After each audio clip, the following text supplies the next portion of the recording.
Lantas apa saja hasil olah TKP lanjutan kali ini? Untuk membahasnya sudah bergabung bersama kami Kapolres Tabes Semarang Kombes Pol Irwan Anwar. Selamat sore Pak Irwan.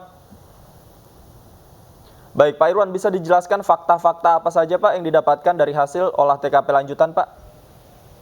Ya, pada kesempatan sore ini beberapa poin yang dapat kami sampaikan bahwa hari keempat pasca terjadinya penembakan terhadap Ibu Rina, istri anggota TNI di wilayah Semarang. Kemudian kita langsung membentuk tim gabungan dari Polda Jawa Tengah, Polrestabes, dan dari unsur Kodam Diponegoro.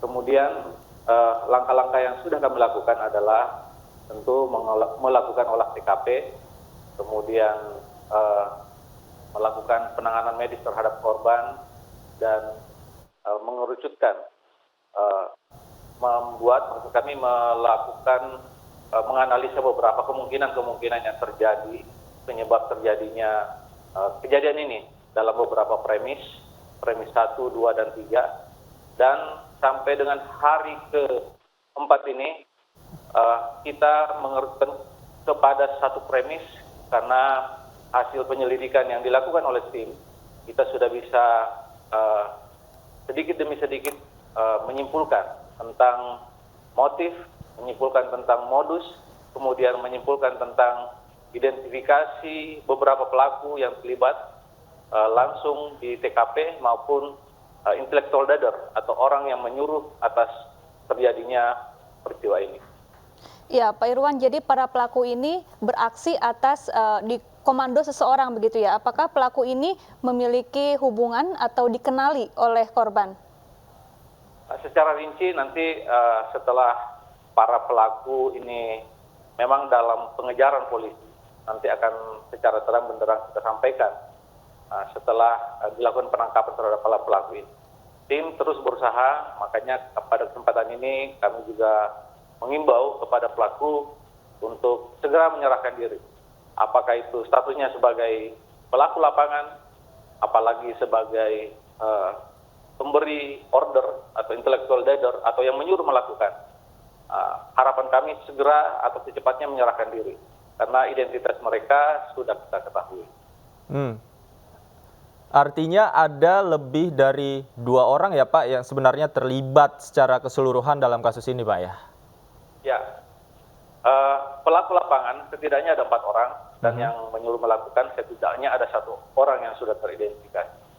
Kita sudah melakukan upaya-upaya penanganan TKP, kemudian menganalisa CCTV, penanganan barang bukti, semua sudah mengerucut kepada setidaknya 5 orang yang sudah kami identifikasi. 5 orang. Iya, jadi dugaan sementara apa motif penembakan ini, Pak? Motif dan modusnya itu sudah kita rangkai, namun mungkin secara spesifik nanti pada kesempatan berikutnya insya Allah akan kami sampaikan kepada masyarakat.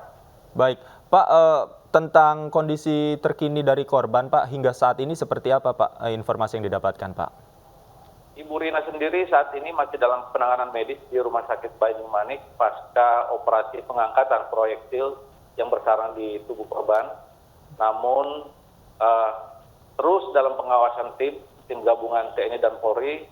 Kemudian sore ini juga ada kunjungan dari Lembaga Perlindungan Saksi dan Korban untuk melaksanakan koordinasi terkait dengan penanganan korban dari penembakan ini. Ya, apakah para pelaku awalnya memang berniat untuk membunuh korban atau hanya melukai dan menakut-nakuti korban?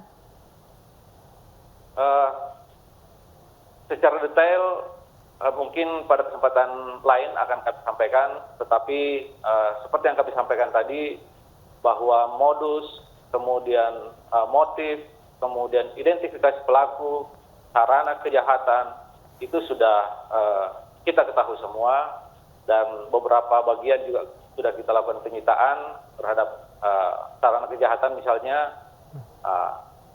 Tinggal menunggu waktu, apakah tersangka yang menyerahkan diri atau kita yang melakukan penangkapan.